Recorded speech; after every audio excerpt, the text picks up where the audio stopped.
CNN 긴급 속보입니다. 전 세계 시청자 여러분, 지금 당장 채널을 고정해 주십시오. 장난해! 지금 우리가 기술력에서 밀렸다는 거야? 대체 현장에서 뭐 하는 짓들이야? 자존심 따위 당장 집어치워. 기술 모조리 다 배워오도록 해. 미국 백악관 집무실에서 트럼프 대통령의 벼락 같은 고성이 터져 나옵니다. CNN 역대 최고 시청률을 갈아치운 생중계 화면속 무려 3,200조 원짜리 서아프리카 리튬 광산의 주인이 결정되는 순간입니다. 미국 주도의 서방 강대국들이 합작이라는 거짓 포장지로 떡고물을 챙기려 할 때 낡은 작업복을 입고 나타난 한국의 엔지니어들이 던진 한마디는 전 세계를 발칵 뒤집어 놓습니다. 단순한 자원 독점을 넘어 200년 강대국의 오만을 부수고 진정한 상생의 기적을 만들어낸 대한민국의 위대한 이야기. CNN 수석 특파원인 제가 직접 목격한 그 충격과 감동의 전말을 낱낱이 공개합니다. 지금 그 가슴 뜨거운 현장을 확인해 보십시오. 저는 아멜리아입니다. 전 세계에 피 튀기는 전쟁터와 돈이 오가는 무서운 현장들을 30년째 쫓아다니고 있는 CNN 국제뉴스 전문 기자입니다. 지금 제 두 발은 아프리카 서쪽 바닷가에 있는 이름조차 생소한 아주 가난하고 조그만 나라의 붉은 흙먼지 위에 굳게 서 있습니다. 숨을 들이마실 때마다 펄펄 끓는 공기에 목구멍이 턱턱 막힙니다. 가만히 서 있기만 해도 등줄기로 땀이 비오듯 쏟아지는 참 지독하게도 더운 곳이죠. 그런데 며칠 전 이 조용하고 가난한 시골 동네가 그야말로 발칵 뒤집혔습니다. 온 세상 사람들이 듣고도 믿지 못할 엄청난 기적이 터졌거든요. 이 메마른 땅속 깊은 곳에 무려 3,200조 원어치의 보물이 산더미처럼 묻혀있다는 사실이 세상에 알려진 겁니다. 그 보물의 이름은 바로 리튬입니다. 하얀 황금이라고도 부르죠. 요즘 길거리에 굴러다니는 전기 자동차 배터리를 만들려면 이 리튬이 무조건 있어야 합니다. 쌀이 있어야 밥을 짓듯 리튬이 없으면 전기차도 없는 겁니다. 그래서 요즘 세상에서는 이 하얀 가루가 금이나 석유보다 훨씬 더 귀한 대접을 받습니다. 3,200조 원 숫자가 너무 커서 가늠조차 안 되시죠? 이 나라 국민 전체가 평생을 펑펑 쓰고도 남을 돈입니다. 굶주리는 아프리카 대륙 전체를 먹여 살릴 수도 있는 어마어마한 돈이죠. 이 무지막지한 보물 창고를 누가 먼저 차지하느냐? 여기에 앞으로 50년간 전 세계 돈줄의 주인이 결정되는 겁니다. 그야말로 총소리만 안 났지 피 튀기는 돈의 전쟁이 시작된 겁니다. 이 소문이 퍼지자마자 미국과 프랑스, 영국의 네로라 하는 권력자들의 눈빛이 굶주린 늑대처럼 번들거리기 시작합니다. 저는 이곳의 허름한 시골 공항 활주로에서 그 끔찍한 욕심의 민낯을 두 눈으로 똑똑히 지켜보았습니다.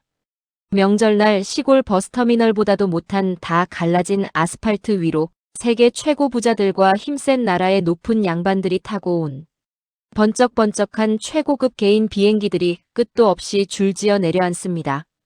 비행기 꼬리에 커다란 성조기를 그려넣은 미국 거대 기업의 전용기부터 아주 오래전 이 동네를 총칼로 지배했던 프랑스의 화려한 비행기까지 평소라면 거들떠보지도 않았을 아프리카의 냄새나는 촌동네에 피냄새를 맡은 승냥이 떼가 일제히 몰려든 겁니다. 비행기 문이 열립니다. 마이크를 쥐고 있는 제 손에 절로 힘이 꽉 들어갑니다. 최고급 명품 정장을 빳빳하게 차려입은 서양의 외교관들과 뱀처럼 교활해 보이는 변호사들, 그리고 돈가방을 든 뻔뻔한 브로커들이 거드름을 피우며 계단을 걸어 내려옵니다. 에어컨이 빵빵한 비행기에서 내리자마자 뜨거운 열기와 아프리카 특유의 흙냄새에 그들은 미간을 찌푸리며 하얀 손수건으로 코를 막더군요. 그들의 콧대 높은 얼굴에는 불안한 기색이라곤 눈꼽만큼도 없습니다. 오히려 입가에는 비열한 웃음이 맴돌고 있죠. 지난 200년 동안 아프리카에서 늘 해왔던 것처럼 못 사는 나라 정치인들에게 달콤한 말로 용돈 좀 쥐어주고 복잡한 영어로 적힌 종이 쪼가리 계약서에 지장만 찍게 하면 끝이라고 생각하는 겁니다. 3,200조 원짜리 엄청난 보물을 통째로 날로 먹을 수 있다는 확신. 남이 다 차려놓은 밥상에 제 집 안방처럼 쳐들어와 밥솥째로 들고 도망가려는 놀부신보가 온몸에서 뚝뚝 묻어납니다. 그날 저녁 무렵입니다. 저는 이 나라에서 유일하게 에어컨이 시원하게 나오는 최고급 호텔 구석에 앉아 취재 수첩을 정리하고 있었습니다. 제 테이블 바로 너머에서 강대국 양반들이 모여 술판을 벌이고 있더군요. 그들의 대화는 그야말로 기가 막혀서 헛웃음이 나올 지경이었습니다.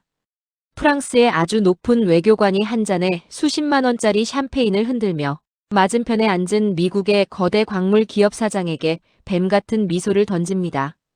사장님, 어차피 이 판은 우리 프랑스의 막강한 외교 힘에다가 사장님의 엄청난 미국 돈이 합쳐지면 내일 아침이면 싱겁게 끝날 일 아니겠소. 저 가난하고 배운 것 없는 아프리카 대통령이 무슨 힘이 있다고 감히 우리 제안을 거절하겠습니까? 겉으로는 미국 마이너스 아프리카 공동개발회사를 차려준다고 뻔지르르하게 포장만 해줍시다. 이름만 공동회사라고 적어주면 좋다고 해벌쭉해서 알아서 독점권 도장을 찍어 바칠 겁니다. 그 말을 들은 미국의 거대 기업 사장 역시 푹신한 소파에 거만하게 다리를 꼬고 기대앉아 턱을 빳빳하게 치켜들고 비열한 웃음을 띠며 낄낄거립니다. 당연한 말씀이지요. 공동회사라니 겉보기엔 참 공평하고 자비로워 보입니다. 하지만 진짜 알맹이인 핵심 기술과 은행 계좌, 그리고 전체 수익의 90%는 전부 우리 미국과 프랑스가 싹쓸이하도록 계약서 구석구석에 아주 촘촘하게 함정을 파놓았습니다. 저들은 절대 못 읽어냅니다.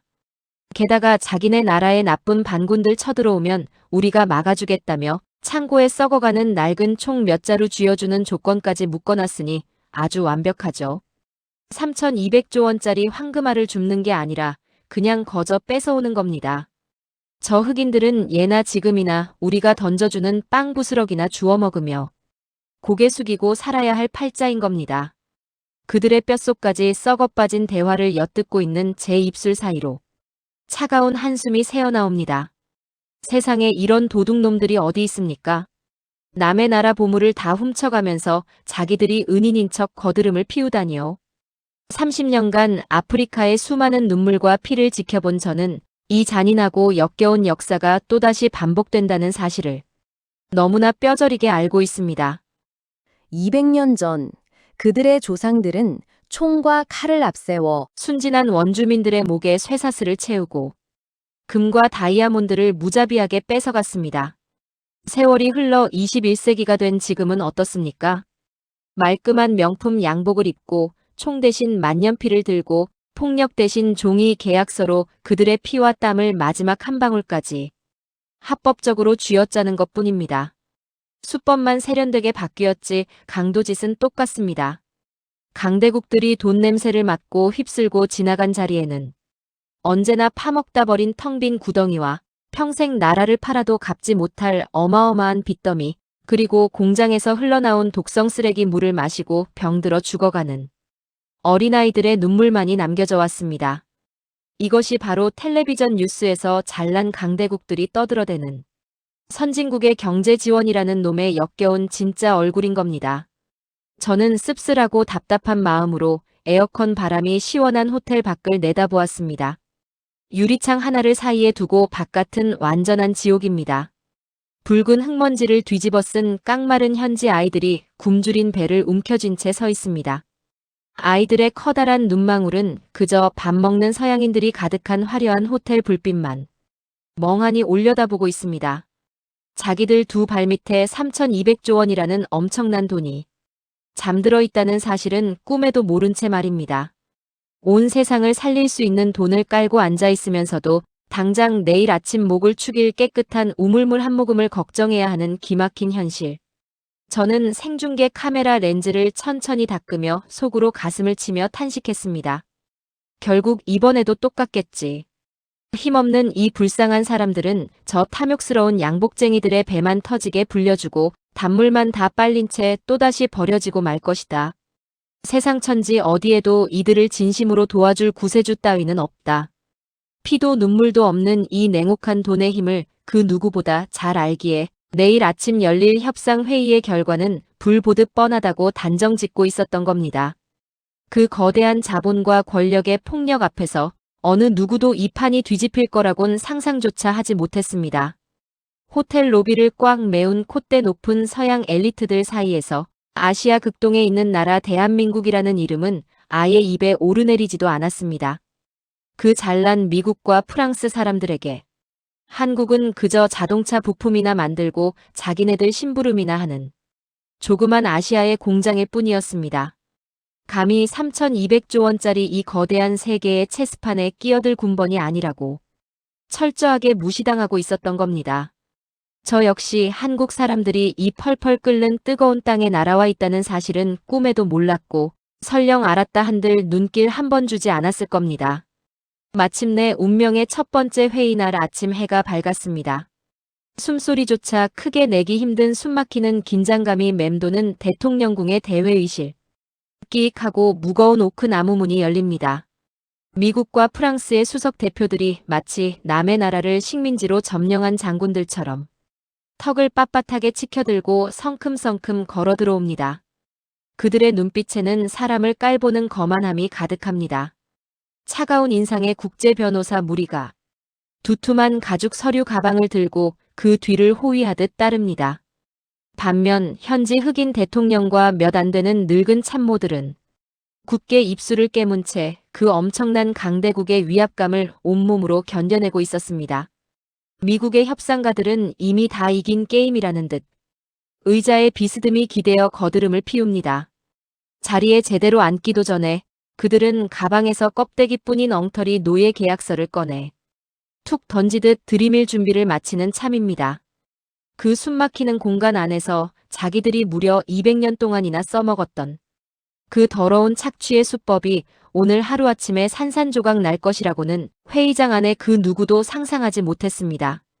단 며칠 뒤 값비싼 실크 넥타이 대신 땀냄새가 밴 낡은 작업복을 입고 나타난 단 5명의 한국 기술자들이 던질 그 벼락 같은 한마디. 그 한마디가 이 건방진 놈들의 콧대를 처참하게 부러뜨리고 미국 트럼프 대통령을 패닉에 빠뜨리며 전 세계를 발칵 뒤집어 놓을 줄은 꿈에도 모른 채 말입니다. 폭풍전야의 지독한 정막이 회의장을 무겁게 짓누르며 전 세계 자원 외교의 역사를 영원히 뒤바꿔 놓을 그 엄청난 반전의 순간이 지금 제 카메라 렌즈 정중앙을 향해 서서히 다가오고 있습니다. 팽팽한 활시위처럼 당겨진 회의장 안.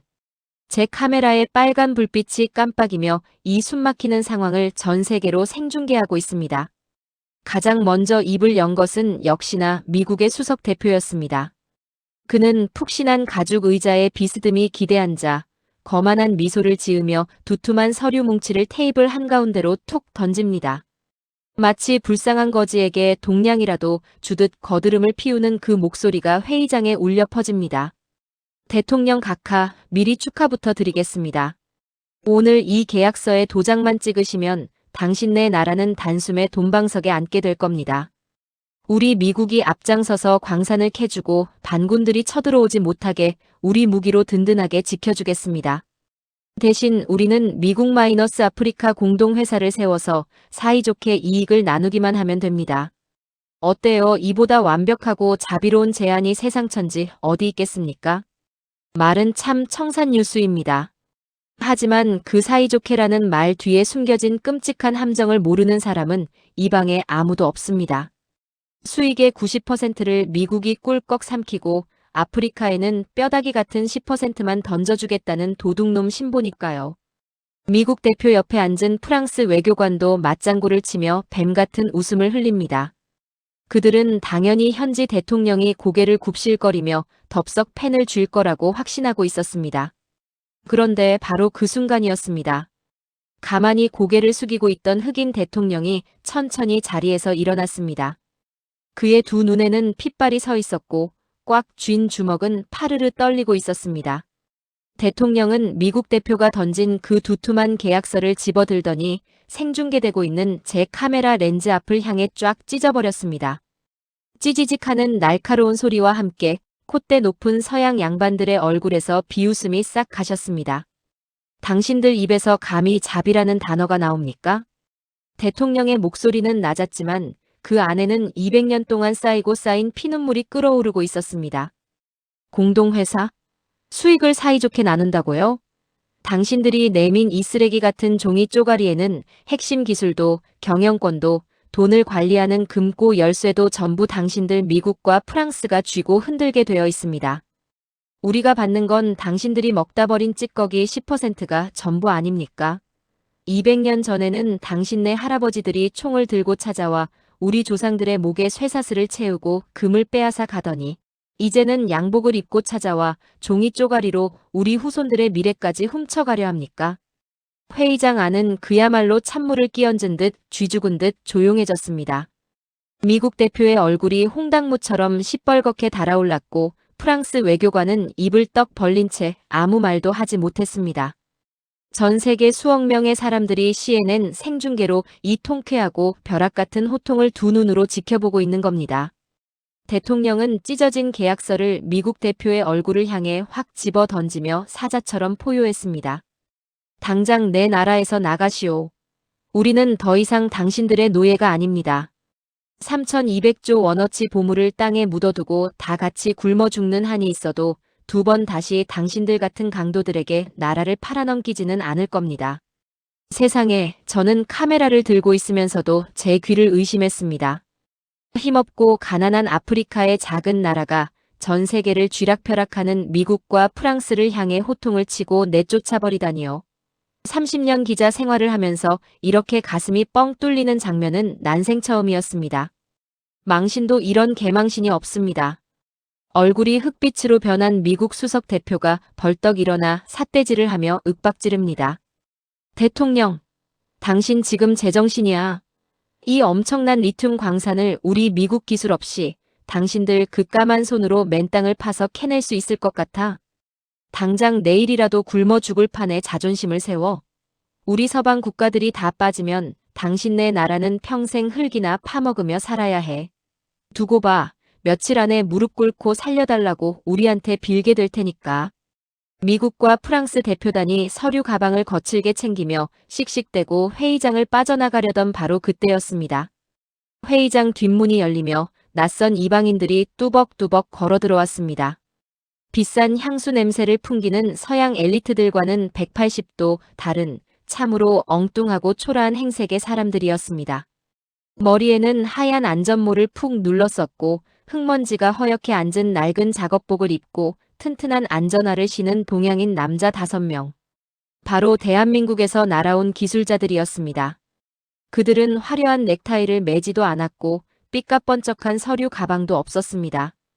그저 햇볕에 검게 그을린 얼굴과 굳은 살이 훈장처럼 박힌 투박한 손에는 낡고 두툼한 기술 보고서 한 권이 들려있을 뿐이었습니다. 미국 대표가 문가에 멈춰 서서 그들을 위아래로 훑어보더니 코웃음을 칩니다. 뭐야, 저 사람들은? 어디 에어컨 고치러 온 수리공들이야? 아니면 화장실 청소하러 왔나? 어이쿠, 동양의 조그만 나라 한국에서 오셨군. 그래, 배터리 공장 하청 받으러 여기까지 흙먼지 마시며 날아오셨나 본데 어쩌나? 이 판은 이미 끝났어. 당신들 같은 심부름꾼들이 낄 자리가 아니라고. 프랑스 외교관들까지 합세해 깔깔대며 비웃기 시작합니다. 화려한 양복을 입은 강대국 놈들이 낡은 작업복을 입은 한국 사람들을 대놓고 조롱하고 무시하는 참으로 기가 막힌 상황입니다. 저 역시 속으로 걱정이 덜컥 앞섰습니다. 세상에, 이 무시무시한 3,200조 원짜리 협상장에 저렇게 촌스러운 작업복 차림으로 오다니요. 계란으로 바위를 쳐도 유분수지 저들이 도대체 무슨 수로 이 살벌한 판을 뒤집는단 말입니까? 하지만 한국 기술자들의 표정에는 한치의 흔들림도 없었습니다. 비웃음이 쏟아지는 가운데 한국 대표단의 단장으로 보이는 중년의 남자가 묵묵히 앞으로 걸어 나왔습니다. 그의 걸음걸이는 당당했고 눈빛은 호랑이처럼 매서우면서도 한없이 깊고 따뜻했습니다. 그는 씩씩대고 있는 미국 대표를 완전히 투명 인간 취급하며 쓱 지나치더니 현지 대통령 앞으로 다가가 깊이 허리를 숙여 정중하게 인사했습니다. 방금 전까지 건방지게 턱을 치켜들던 서양 양반들과는 차원이 다른 진정한 품격이 느껴지는 태도였습니다. 대통령 역시 놀란 눈으로 이 초라한 작업복 차림의 동양인들을 바라보았습니다. 방금 전까지 거친 호통을 치며 분노로 끓어오르던 대통령의 눈빛에 묘한 호기심이 서리기 시작합니다. 한국 단장이 입을 열었습니다. 통역관도 없이 아주 부드럽고 유창한 프랑스어로 내뱉은 첫마디는 회의장에 있던 모든 사람의 뒤통수를 둔기로 후려치는 듯한 엄청난 충격이었습니다. 대통령 각하. 저희는 귀국의 보물을 빼앗으러 온 강도들이 아닙니다. 저희는 귀국의 리튬이 바로 이 땅에서 귀국 국민들의 손으로 직접 가공되어 온 세상으로 뻗어나갈 수 있도록 돕기 위해 왔습니다. 우리는 뺏으러 온 것이 아니라 함께 미래를 짓기 위해 왔습니다. 회의장 안이 순식간에 웅성거리기 시작합니다. 저는 카메라를 쥔 손에 땀이 차오르는 것을 느꼈습니다. 뺏으러 온 것이 아니다. 지난 며칠 동안 이곳에 온 수백 명의 서양 엘리트들은 하나같이 어떻게 하면 이 나라의 자원을 더 많이, 더 싸게 뜯어갈까만 이야기했습니다. 그런데 작업복을 입고 나타난 이 한국 남자는 첫마디부터 달랐습니다. 보물을 빼앗아가는 대신 이 나라 땅에 직접 공장을 짓고 국민들 손으로 만들게 해주겠다니요. 200년 자원 외교 역사상 단 한 번도 들어본 적 없는 그야말로 미치고 팔짝 뛸 소리였습니다. 현관에서 비웃고 있던 미국 수석 대표의 얼굴이 멍청하게 굳어버립니다. 대통령의 두 눈은 화등잔만하게 커졌고 그의 입술이 미세하게 떨리기 시작합니다. 한국 단장은 투박한 손으로 들고 온 두툼한 기술 보고서를 테이블 위에 척 올려놓았습니다. 화려한 말장난이 가득한 미국의 노예 계약서와는 달랐습니다. 그 보고서 안에는 전 세계를 발칵 뒤집어 놓을 대한민국의 무시무시한 압도적 기술력과 피도 눈물도 없는 이 차가운 자본주의 판을 단번에 박살내버릴 한국인들만의 뜨거운 정과 진심이 가득 담겨 있었습니다. 한국 단장이 투박한 손으로 두툼한 보고서를 천천히 펼칩니다. 제 카메라 렌즈가 그 서류를 찍어 전 세계로 생중계합니다. 팽팽하던 회의장 안의 모든 숨소리가 멎은 듯 조용해집니다. 대통령 각하, 이 서류는 저희 대한민국이 독자적으로 개발해낸 리튬 추출 기술의 결과물입니다. 한국 단장의 목소리는 차분하지만 그 안에는 바위처럼 단단한 자신감이 차고 넘칩니다. 지금 전 세계에서 제일 잘난 척하는 미국이나 유럽의 콧대 높은 기업들도 흙 속에서 리튬 알맹이를 뽑아내는 비율이 고작 60%에서 70% 언저리에 불과합니다. 10개를 캐면 3, 4개는 버린다는 뜻이지요. 하지만 저희 대한민국의 기술은 차원이 다릅니다. 무려 91%입니다. 버리는 것 하나 없이 알맹이를 싹 다 뽑아내는 전 세계 그 누구도 감히 흉내낼 수 없는 압도적인 세계 1등 기술입니다.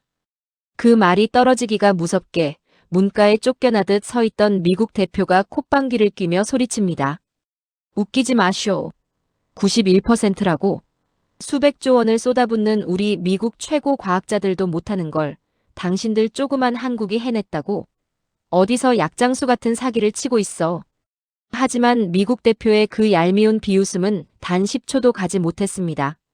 현지 대통령 옆에 앉아있던 희끗희끗한 머리의 늙은 기술 참모가 한국 단장이 내민 서류를 덜덜 떨리는 손으로 넘겨보더니 비명을 지르듯 외친 겁니다. 대통령 각하. 이 수치는 진짜입니다. 세상에서 제일 깐깐하기로 소문난 스위스와 독일의 최고 연구소 3곳에서 이미 도장을 쾅쾅 찍어준 완벽한 진짜 데이터입니다. 91%가 맞습니다. 이분들은 신의 기술을 가지고 오셨습니다. 회의장이 그야말로 발칵 뒤집힙니다. 삿대질을 하던 미국 대표와 비웃던 프랑스 외교관들의 얼굴이 순식간에 하얗게 질려버립니다. 자기들이 200년 동안 피도 눈물도 없이 독점해 온 기술의 장벽을 아시아의 작은 나라 한국이 저 멀리 까마득하게 뛰어넘어 버렸다는 충격적인 사실을 눈앞에서 확인한 겁니다. 하지만 진짜 눈물 나는 기적은 이제부터 시작이었습니다. 한국 단장이 다시 한번 부드럽고 묵직한 목소리로 입을 엽니다. 저희는 이 엄청난 기술을 바탕으로 이 땅 한복판에 세계 최고 수준의 공장을 직접 지어 올리겠습니다. 귀국의 보물은 남의 나라로 빼앗기는 것이 아니라 귀국의 땅에서 가공되어야 마땅합니다. 그리고 가장 중요한 돈 문제 말입니다. 공장이 돌아가서 나오는 어마어마한 수익금의 72%를 대통령님 나라의 국가 금고에 고스란히 넣어드리겠습니다. 저희 대한민국은 딱 28%의 이익만 가져가겠습니다. 미국 대표가 충격을 받아들고 있던 비싼 가죽 가방을 바닥에 툭 떨어뜨립니다. 72%를 이 가난한 나라에 양보한다고? 지독한 구두쇠처럼 90%를 뺏어갈 궁리만 하던 서양 놈들의 머리로는 도저히 이해할 수 없는 기가 막힌 조건이었습니다. 미쳤어. 당신들 제정신이야? 피 같은 돈 벌러 와서 무슨 자선 사업을 하겠다는 거야, 뭐야? 미국 대표가 핏대를 세우며 악을 쓰자 한국 단장이 천천히 고개를 돌려 그 오만한 서양인을 똑바로 쳐다봅니다. 그리고 아주 또렷하고 당당한 목소리로 말합니다. 자선 사업이 아닙니다. 이것이 바로 우리 대한민국이 험한 세상을 살아온 방식입니다. 우리 한국은 기름 한 방울, 쇳덩이 한 톨 나지 않는 아주 가난하고 척박한 땅이었습니다. 무서운 전쟁으로 온 나라가 잿더미가 되었을 때 세상 그 누구도 우리를 거들떠보지 않았습니다. 하지만 우리 할아버지 할머니들은 남의 나라 캄캄하고 깊은 땅 속에 들어가 광부로 일하고 남의 나라 병원에서 남들이 꺼리는 피고름을 닦아내며 억척같이 돈을 벌어 나라를 세웠습니다. 아무것도 없는 맨주먹으로 오직 피눈물 나는 땀방울, 그리고 끈질긴 기술 하나만 믿고 일어선 나라가 바로 대한민국입니다. 그래서 우리는 지독한 가난의 서러움이 뭔지, 힘센 강대국들에게 뺏기는 아픔이 뭔지 우리 국민들 뼛속 깊이 알고 있습니다. 한국 단장의 뜨거운 진심이 담긴 말이 통역을 거쳐 회의장에 울려 퍼지자 단단하게만 보이던 흑인 대통령의 두 눈시울이 붉게 달아오르기 시작합니다. 단장은 한 걸음 더 다가가며 가슴을 울리는 쐐기를 박습니다. 저희가 이 땅에 짓고 싶은 건 단순한 쇳덩어리 공장이 아닙니다. 대통령님, 귀국의 청년 1000명을 당장 우리 대한민국 산업의 심장인 울산으로 데려가겠습니다. 따뜻한 밥 먹여주고 푹신한 잠자리 재워주고 우리 한국이 피땀 흘려 배운 세계 1등 기술을 단 하나도 빠짐없이 싹 다 가르쳐주겠습니다. 그리고 5년 뒤 귀국의 청년들이 훌륭한 기술자가 되어 자기들 손으로 스스로 공장을 돌릴 수 있게 되면 우리 한국 사람들은 아무런 조건 없이 그 어떤 경영권이나 자리도 주장하지 않고 조용히 짐을 싸서 고향으로 돌아가겠습니다. 기술은 남고 저희는 떠납니다. 이것이 대한민국의 약속입니다. 저는 30년 험악한 기자 생활을 하면서 이런 가슴 벅찬 장면은 정말 생전 처음 봅니다. 제 카메라 뷰파인더 너머로 평생을 독재자와 외세의 압박 속에서 핏발 서린 눈으로 억척같이 버텨오던 현지 대통령이 끝내 참지 못하고 굵은 눈물을 뚝뚝 흘리는 모습이 보입니다. 그는 벌벌 떨리는 두 손으로 한국 단장의 거칠고 투박한 손을 덥석 부여잡았습니다. 200년입니다. 지난 200년의 세월 동안 당신네 같은 백인들은 우리 땅에 와서 어떻게든 뺏어갈 궁리만 했소. 다들 우리 것을 가져가겠다고만 했지 우리에게 무언가를 남겨주겠다고 말한 사람은 당신들 한국인이 처음이요. 기술을 가르쳐주고 우리 자식들이 스스로 일어서게 해주겠다니. 고맙소. 정말 눈물나게 고맙소. 우리나라의 캄캄한 운명을 빛으로 바꿀 진정한 형제이자 파트너는 오직 대한민국, 당신들뿐이요. 대통령의 엉엉 우는 듯한 눈물 섞인 선언이 CNN 생중계 마이크를 타고 전 세계로 쩌렁쩌렁 퍼져나갔습니다. 쫓겨나던 미국과 프랑스 대표단은 망치로 머리를 얻어맞은 듯 다리에 힘이 풀려 그 자리에 털썩 주저앉고 말았습니다. 돈과 권력으로 남의 숨통을 조르려던 짐승 같은 놈들이 한국의 압도적인 기술력과 따뜻한 정 앞에 아주 처참하게 박살. 나는 그야말로 단군 이래 최대의 기적이자 체증이 싹 내려가는 통쾌한 사이다 같은 순간이었습니다. 그리고 이 엄청난 생중계 화면을 지구 반대편에서 숨죽여 지켜보며 발칵 뒤집힌 곳이 있었으니 바로 미국 워싱턴의 백악관입니다. 최고급 융단이 깔린 집무실 한복판, 커다란 TV 화면을 뚫어져라 쳐다보던 트럼프 대통령의 얼굴은 시뻘겋게 달아오르다 못해 당장이라도 터질 지경이었습니다. 세계 최고라 자부하던 미국의 과학기술이 아시아의 작은 나라 한국한테 완전히 짓밟혔습니다. 거기다 전 세계 사람들이 똑똑히 보는 앞에서 콧대 높은 미국 대표단이 쓸모없는 동네계 취급을 받으며 쫓겨나는 엄청난 수모를 겪었으니 그 꼬장꼬장하고 자존심 하늘 찌르는 트럼프가 버틸 재간이 있겠습니까? 쾅! 트럼프가 소뚜껑만 한두 주먹으로 거대한 참나무 책상을 부서져라 내리치며 고래고래 소리를 지릅니다. 이게 도대체 무슨 개망신이야? 세계 최고라는 우리 미국 놈들이 고작 저 91% 기술 하나를 못 만들어서 이름도 모르는 아프리카 촌동네에서 쫓겨났다고. 너희들 나랑 지금 장난해? 우리 미국이 기술력에서 저 작은 한국한테 처참하게 밀렸다는 거냐고. 백악관 비서실장과 잘난 장관들이 쥐구멍이라도 찾고 싶은 듯 벌벌 떨며 고개를 푹 숙이고 눈치만 봅니다. 트럼프는 씩씩대며 꽉 조인 넥타이를 거칠게 쥐어뜯듯 풀어 헤치더니 손가락으로 TV 화면 속 작업복을 입은 한국 단장을 가리키며 벼락같이 명령을 내립니다. 이 멍청이들아. 당장 한국 정부에 비상전화 연결해. 자존심? 체면? 그딴 거 당장 시궁창에 다 개나 줘버려. 지금 저 91%짜리 기적의 기술을 못 배우면 우리 미국 자동차 공장들은 문 닫고 싹 다 길거리에 나앉게 생겼어. 당장 우리 미국 최고 엘리트 청년 500명 짐 싸게 만들어.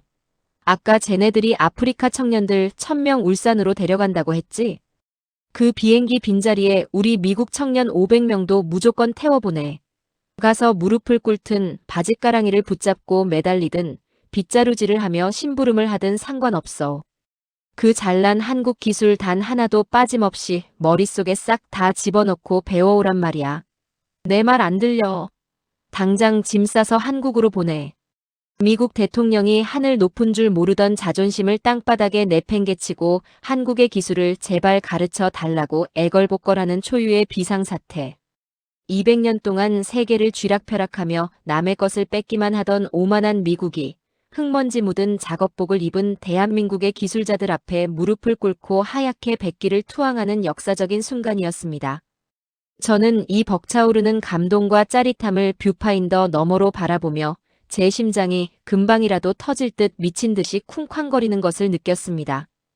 그로부터 정확히 3년이 흐른 오늘입니다. 저는 아멜리아입니다. 다시 비행기를 타고 이 펄펄 끓는 아프리카 땅을 밟는 순간 저는 제 두 눈을 의심했습니다. 흙먼지 날리던 낡은 공항은 매끈한 아스팔트로 덮였고 굶주린 채 호텔 불빛만 쳐다보던 아이들은 새하얀 교복을 입고 학교로 뛰어갑니다. 마을 우물에서는 맑은 물이 쏟아지고 사람들의 얼굴에는 넉넉한 웃음꽃이 피어 있습니다. 이 엄청난 기적의 심장부, 대한민국 기술진이 세운 최첨단 리튬 가공 공장으로 들어섭니다. 3,200조 원어치의 하얀 황금이 무려 91%라는 세계 최고 효율로 쉴 새 없이 쏟아져 나오고 있습니다. 하지만 저를 진짜 울컥하게 만든 건 화려한 기계가 아닙니다. 공장 중앙 제어실. 복잡한 기계를 능숙하게 다루는 사람들은 양복 입은 외국인이 아니라 3년 전 굶주림에 허덕이던 1000명의 현지 청년들입니다. 그리고 그 옆에는 머리카락이 노란 덩치 큰 백인 청년 500명이 바짝 군기를 잡고 서 있습니다. 바로 미국 트럼프 대통령이 자존심을 다 버리고 억지로 보냈던 그 미국의 최고 엘리트 청년들입니다. 세상에서 제일 콧대 높은 그 미국 청년들이 등판이 다른 작업복을 입은 한국 기술자에게 다가가 허리를 90도로 굽히며 서툰 한국말로 외칩니다. 반장님, 확인 부탁드립니다. 땀을 닦던 한 미국 청년에게 마이크를 들이대자 그의 눈시울이 순식간에 붉어집니다. 처음엔 세계 최고 미국이 왜 아시아의 작은 나라의 기술을 구걸해야 하냐며 화를 냈습니다. 하지만 한국에 꽁어붙은 겨울 바닷바람을 맞을 때 반장님들은 자기 월급을 털어 저희와 아프리카 친구들 1,500명 전원에게 두툼한 겨울 점퍼를 사입히셨습니다. 아플 때는 뜨끈한 국밥을 끓여주시고 실수해서 엉엉 울 때는 믹스커피를 타주며 어깨를 두드려 주셨죠. 우리는 한국에서 기계 만지는 법이 아니라 100%의 따뜻한 영혼과 형제의 마음을 배웠습니다. 그리고 바로 오늘 기적 같은 3년이 흘러 약속했던 그날이 왔습니다. 수백 년 동안 이 땅을 밟았던 서양 강대국 놈들은 가장 좋은 방에 앉아 돈만 긁어 모았습니다. 하지만 대한민국 기술자 5명은 3년 전처럼 기름때 묻은 낡은 작업복을 입은 채 작은 짐가방 하나씩만 들고 미니버스에 오를 채비를 하고 있습니다. 약속대로 공장을 완성하고 모든 기술을 넘긴 뒤 빈손으로 조용히 고향으로 떠나는 뒷모습입니다. 그때 엄청난 흙먼지를 일으키며 자동차가 달려옵니다. 차가 멈추기도 전에 3년 전 피눈물을 흘렸던 대통령이 헐레벌떡 뛰어내리고 그 뒤로 수만 명의 마을 사람들이 새까맣게 몰려옵니다. 대통령은 체면도 잊은 채 한국 단장 앞에 털썩 무릎을 꿇고 펑펑 울기 시작합니다. 우리의 영원한 형제들이여. 정말 이대로 다 주고 떠나신단 말입니까? 200년 동안 짐승처럼 뜯어먹히던 우리에게 밥을 주시고 위대한 기술을 심어주셨습니다. 제발 떠나지 마시고 우리와 함께 귀족으로 살아주십시오. 수만 명의 사람들과 1,500명의 청년들도 일제히 바닥에 엎드려 코리아를 목 놓아 부르며 엉엉 웁니다. 하지만 한국 단장은 인자한 웃음을 지으며 대통령을 일으켜 세웁니다. 그리고 공장의 모든 것을 움직이는 마스터키를 그의 꽉 쥔 손에 쥐어줍니다. 대통령님, 울지 마십시오. 이제 이 공장의 주인은 당신들입니다. 저희 대한민국은 그 옛날 잿더미 속에서 세계의 도움을 받아 간신히 일어선 나라입니다. 저희는 그저 힘들 때 받았던 은혜를 이제야 조금 갚아드린 것뿐입니다. 부디 이 청년들과 함께 떳떳하고 강한 나라를 만들어 주십시오. 그것이면 충분합니다. 그 따뜻하고 위대한 한마디에 저는 방송 중이라는 사실도 잊고 엉엉 소리내어 울고 말았습니다. 이것이 바로 대한민국입니다. 돈으로 남의 목을 조르는 강대국의 차가운 셈법과는 차원이 다릅니다. 지옥 같은 밑바닥에서 억척스럽게 살아남아 세계 정상에 우뚝 선 나라만이 베풀 수 있는 깊고 거룩한 정입니다. 마침내 한국 기술자들을 태운 낡은 버스가 흙먼지를 일으키며 출발합니다. 수천 명의 청년들이 울부짖으며 버스를 뒤쫓고 수만 명의 사람들이 눈물로 배웅합니다. 저 아멜리아 30년 기자 인생을 걸고 전 세계에 단언합니다. 총과 칼이 아니라 따뜻한 진심과 압도적인 기술로 남을 살려내는 나라. 대한민국만이 이 세상을 구원할 진정한 리더입니다. 아프리카의 붉은 노을 속으로 멀어지는 대한민국의 낡은 버스를 향해 뜨거운 경의를 표합니다.